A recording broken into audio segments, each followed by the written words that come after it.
What's up, everybody? Sensei here. Thank you for joining me on this lovely day. I am excited, seriously. This EUC that I got, I'm gonna show it to you. This M10-3, man. Wicked machine. I'm serious. It's a wicked machine. So right now I'm about 9 hours in practice time, 5 days, and it's just crazy how I feel about riding an electric unicycle.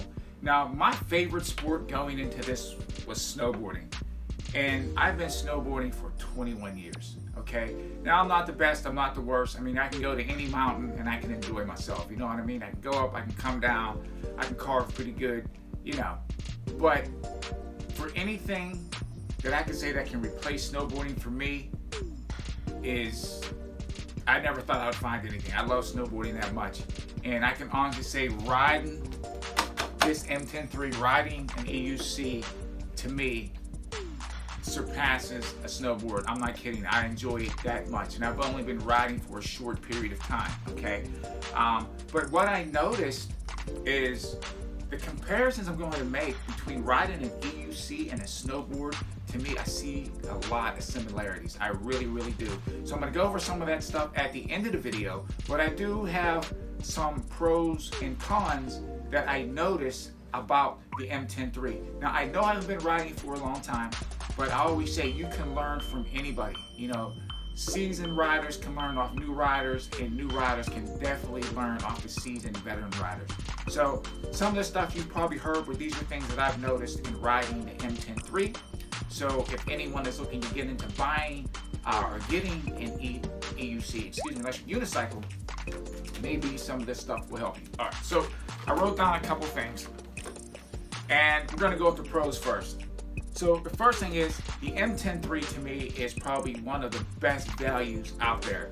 You know, when I was looking, it was a tough choice, and I want to thank Marty from Electric Unicycles. He actually recommended that I get this, and it's hands down an excellent value. I will say that for what you get, excellent value. Okay, the M10-3 is very nimble.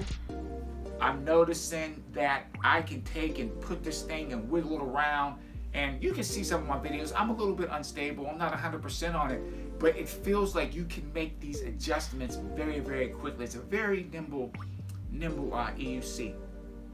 Now, I haven't ridden anything else, but from my experience on it, it's very nimble, and then just listening to other videos and what they've said about it as well. Okay, it's compact. I mean, you can throw this thing in your car, you can throw it in your backpack, you can take it on a bus, you can take it in the store. Now, it doesn't have a trolley handle, you know, but you can get an aftermarket one to put on it. But otherwise, it's a very compact machine that you can take this thing anywhere, and it's only 22 pounds. That's incredible, okay? Charges fast. You know, I believe you can get, I haven't done a range test on it, but I believe you can get 20 miles on this thing, 25 miles on it. You know, easy. And it's pretty rugged. It's a pretty tough little beast here.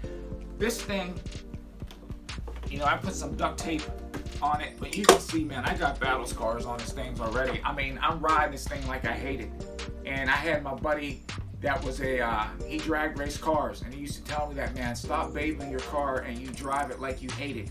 He goes, because when you try to baby anything, that's when it gets messed up. He's like, so I take that to heart. I ride this wheel. I know it's going to get scratched up. I know it's going to get banged up, but you have to go through the process in order to get good. So this thing is taking some tumbles, and it's held up well. It's held up well, and I'm looking to get a new EUC in like 4 weeks. Okay, so, but yeah, this thing is pretty tough. Now, here are some of the cons that I have with the M10-3. The small tire. Okay, I work in New York City, so I'm definitely going to use the wheel in the city and the roads. Anyone that rides in New York, you know, potholes, manhole covers. I don't know if I'd want to take and be zooming around with this thing. Now, I'm not saying you can't, because I've seen videos where you can, but I would feel safer on a bigger tire. I'm just being honest. You know, this only has a 10-inch tire, so I can see that hitting a pothole, you know, it wouldn't take much to upset this wheel. That's one thing. It's only a 10-inch tire. And the pedals are low. It has very low pedals. I know when I'm trying to cut and carve tight corners on this thing, I'm getting a lot of pedal rub, you know, and I'm not scared to take and lean, you know, get that lean going, and like Michael Jackson, you know, in a Smooth Criminal video, get that lean going to cut into a turn. But I noticed that the pedals are very low on the M10, on the M10 III, so keep that in mind if you're going to purchase one. Again, because the wheel is so light, it can upset very easy. I mean, it's stable for what it is, but compared to a bigger wheel, you know, it's not going to be as stable. All right, and let's see. Oh, this is probably the biggest gripe that I have with the wheel. This thing will spin on you like a top if you come off of it, or you dismount it in the wrong way. The thing will spin around and it'll come and smack you right in the shins.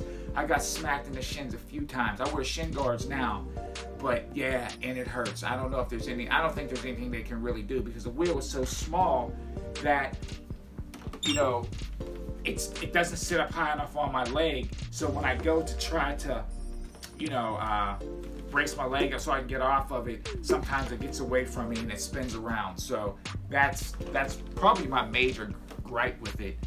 But overall, if you're looking to get into it, again, I know that I just started riding, but great value with the M10 III, and I couldn't ask for more in the wheel. Okay, so at the beginning of the video, I said that I would take and make some comparisons between snowboarding and riding an EUC.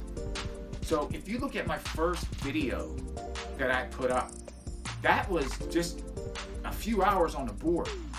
That's the crazy thing. You know, that was like 3 hours, maybe 4 hours, and I was riding like that. Sorry, I thought the boards are about to fall.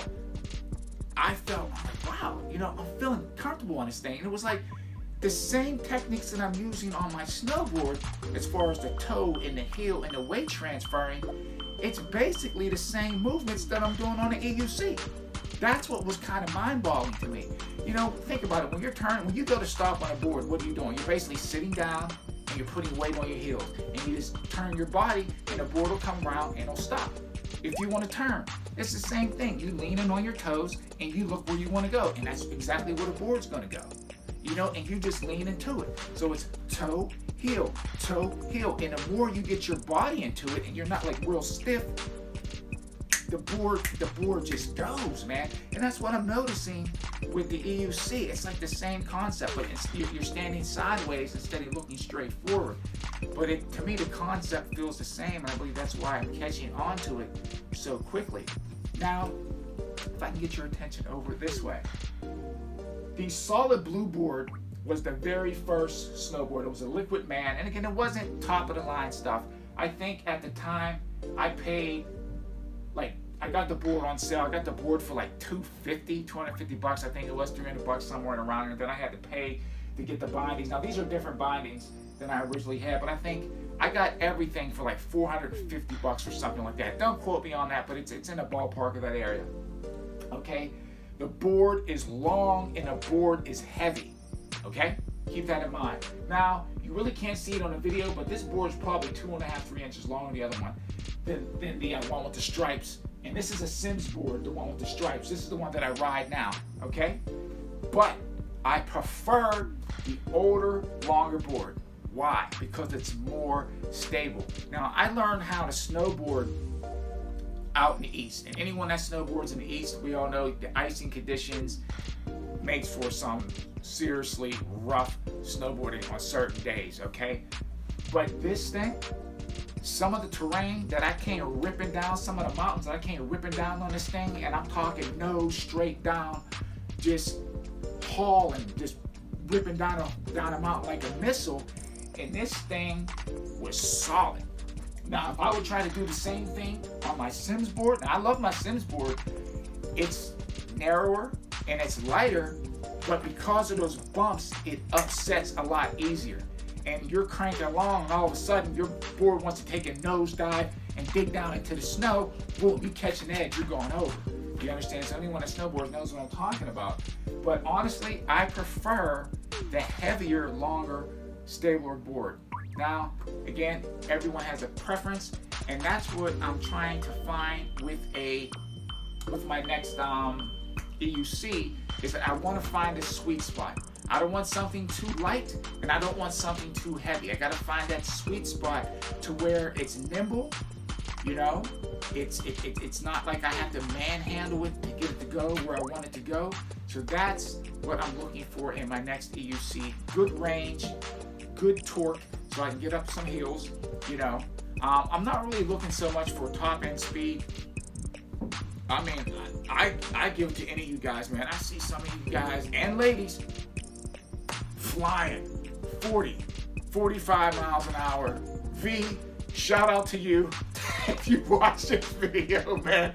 I watched that video of you flying on your EUC, man. I was like, wow, hats off to you.